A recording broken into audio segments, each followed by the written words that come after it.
There is a really big story in the headlines today. It's fucking everywhere, all over the news, and everybody is getting it wrong. Everybody is getting it wrong. So late yesterday, as this story began unfolding, I got a number of comments on YouTube and on Blue Sky from people who are like, Angela, have you seen this yet? What's your take on this? I would love for you to comment on this. And so you're going to get my full take. You're going to get all of my comments. So here's the way that this story is consistently being presented in major news outlets. Crucial midterm election year, and with Republicans holding very slim majorities in the House and the Senate, ABC News has now learned President Trump has reviewed a draft executive order that would involve him declaring a national emergency, potentially giving him sweeping power over voting in this country. So let's get right to Mary Bruce tonight. She's live at the White House. Mary, what have you learned? Well, David, with the midterms now fast approaching and with Republicans holding those small majorities in Congress, tonight we have learned that President Trump has reviewed this draft executive order urging him to declare a national emergency that would give him broad power over voting. Sources say a group of pro-Trump attorneys are circulating a draft claiming without evidence that China interfered in the 2020 election, arguing that would justify declaring a national emergency that would then allow the president to mandate voter ID, hand-counted ballots, and ban mail-in ballots. Now, it is not clear if the president is going to accept this proposal, but we do know that he is considering executive action to impose stricter voting rules. But, David, the Constitution gives states, not the federal government, the power to run elections. All right, Mary, you'll continue to watch this for sure. Thank you. Yep, I get why so many people were freaked out in my comments last night, but did you hear that particular phrasing that they're choosing to use? It would give the president tremendous power, give the president power. It would give him unprecedented power. However, all of these news outlets are framing this, they're all saying the same thing. He wants to sign an executive order. He's considering signing an executive order that would give him tremendous power over elections. And I'm here to tell y'all that's not fucking true. That's not how executive orders work. That's not how American democracy works. Executive orders are not some monarchical decree where Donald Trump, the king, can sign off on subverting, superseding, overruling the Constitution and giving himself some kind of godlike power. That's not what executive orders are. They never have been that. I know that Stephen Miller, Project 2025, Donald Trump, they all want us to think that executive orders are some magical power that Donald Trump has to come out and be, wha-bam, I overrule the Constitution. I overrule all existing law. I can say whatever I want and it will now happen because I have signed an executive order. That's not what they are, y'all. George, well, we know that the president is considering mandating stricter voting rules ahead of the midterms, and now we have learned that the president has reviewed this draft executive order, which would declare a national emergency, then giving him sweeping power over voting. Sources say a group of pro-Trump attorneys are urging the president to sign this 17-page draft order, which claims without evidence that China interfered in the 2020 election, arguing that then justifies declaring a national emergency that would then allow the president to mandate voter ID, hand-counted ballots, and ban mail-in ballots. Now, it's not clear if the president is actually going to act on this proposal, but he has reviewed it, and we do know that he is considering taking executive action, posting recently, quote, there will be voter ID for the midterm elections, whether approved by Congress or not. But again, George, the Constitution gives states, not the president or the federal government, the power to run elections. Right, Mary. And another part of this campaign, the DOJ is suing 5 more states? Yeah, George, the list is now growing. The Justice Department now suing 5 more states for failing to hand over their full voter registration list. That brings the total number of states being sued to 29, plus the District of Columbia. Now, states have been pushing back against these demands, citing, among other things, serious concerns about voter privacy. And all of this is coming as the president continues to keep up that steady drumbeat of misinformation about voter fraud and continues to spread, without evidence, those false claims that he won the 2020 election, George. From the American Bar Association, executive orders allow the president to manage operations, set policy, or implement statutes without congressional approval. They are grounded in Article 2 of the Constitution, and these orders must stem from existing legal authority and can be overturned by future presidents or challenged in the court. Key things to understand about executive orders.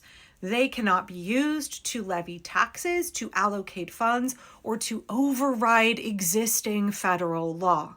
That's because Congress has the power of the purse. Congress has the power to allocate funds. Congress has the power to craft legislation and write laws. Donald Trump and Stephen Miller have been using executive orders to usurp the power of Congress. And Republicans in Congress have been willing little bitches who will do whatever Donald Trump wants. So they have not been exerting their authority. They've been declining intentionally to stop Donald Trump from stealing their authority, right? Congress could come in and impeach Donald Trump at any time. I believe he's committed more than 25 impeachable offenses in the last year alone. But Republicans in Congress are fascist collaborators. They're like this with Donald Trump. They want to dismantle democracy in the United States and institute a Christo-fascist authoritarian state. So they're not complaining when he does shit like treat executive orders like they are some decree that gives him godlike powers.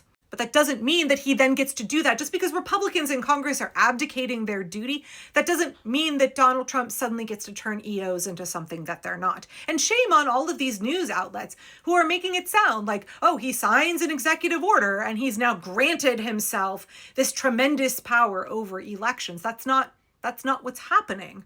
What's happening, if Donald Trump were to try and sign this executive order, what would happen is that he would try to claim power that he does not have.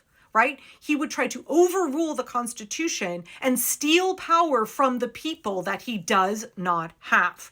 According to the American Bar Association, while not explicitly mentioned in the Constitution, executive orders are recognized as a valid exercise of presidential power, provided they do not exceed constitutional or statutory authority.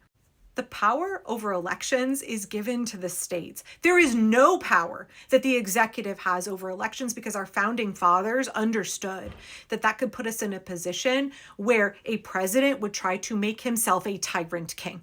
And we fought a revolutionary war to get free of a tyrant king. Now, again, Trump hasn't signed this executive order yet. And in fact, when Donnie Dwindles was asked about it earlier today, this was his reaction. Sir, are you considering a national emergency around the midterm elections? There's been reporting that there's an proposed executive order about this. Are you looking at that? Are you considering that? Right, when questioned about it, he was basically like, who told you my secret evil plans that these fascist lawyers are crafting for me?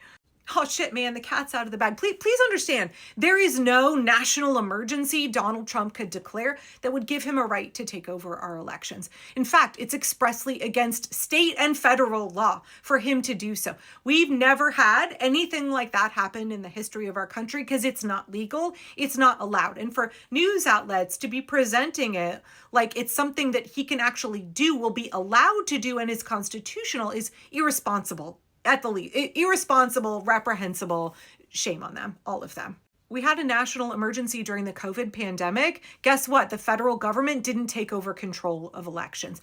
We didn't have the federal government take over control of elections where the president can watch every vote coming in and he can decide who wins and who doesn't so that all his buddies, all his cronies, all his fascist little bootlickers can get re-elected, right? We didn't have that during the Civil War, not during World War I, World War II. We've never had it in the history of our country because it's not a thing that the president gets to do. Please understand, he will try to. Remember, fascists are going to try and do fascist shit. They are a known quantity. He's going to try to trample the rule of law. He is increasingly desperate. Republicans are increasingly desperate. The ways that they are trying to cheat are so incredibly overt because this is the extinction burst. They either seize control in the midterms, subvert the elections, and cement their totalitarian, authoritarian rule, or they go to prison. Everything is on the line for them. So they are going to keep trying more and more craven, out of control, desperate, brutal measures. More like just ridiculous Hail Mary passes like this year. There's no evidence that China messed in our elections. There's evidence that Russia did. But regardless, nothing like that would create a situation in which Donald Trump can create an emergency order and seize control of elections. That's not a thing that we're doing in the United States. When you hear outrageous shit like that, you have to understand there are two things that need to happen. If Donald Trump is flirting with or actually signs illegal executive orders, two things have to happen. No, check that. Three things have to happen. Number one is the minute he signs an illegal executive order trying to illegally seize control of our election process, the states, our elected officials on a state level and a local level all have to jump in to make sure that they are ready to defend the law. And the second thing is that the lawsuits had better be flying. And before you come at me with like, what's the point in filing lawsuits? The courts work too slow. Nobody can stop it. That's not true. That's not true. You might want to check your facts on that, because in the last year, there have been more than 650 lawsuits against Donald Trump for his illegal executive orders. He signed an awful lot of illegal executive orders.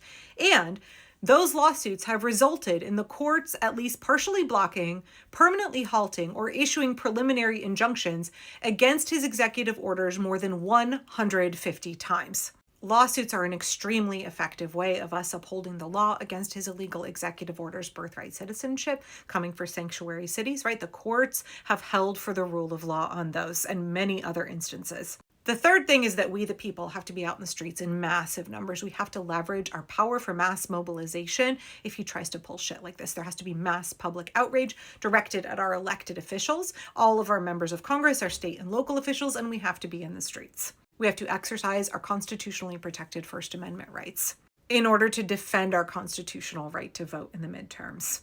So no, this executive order doesn't magically give Donald Trump the power to take over elections. It's up to us to make sure that the law is respected.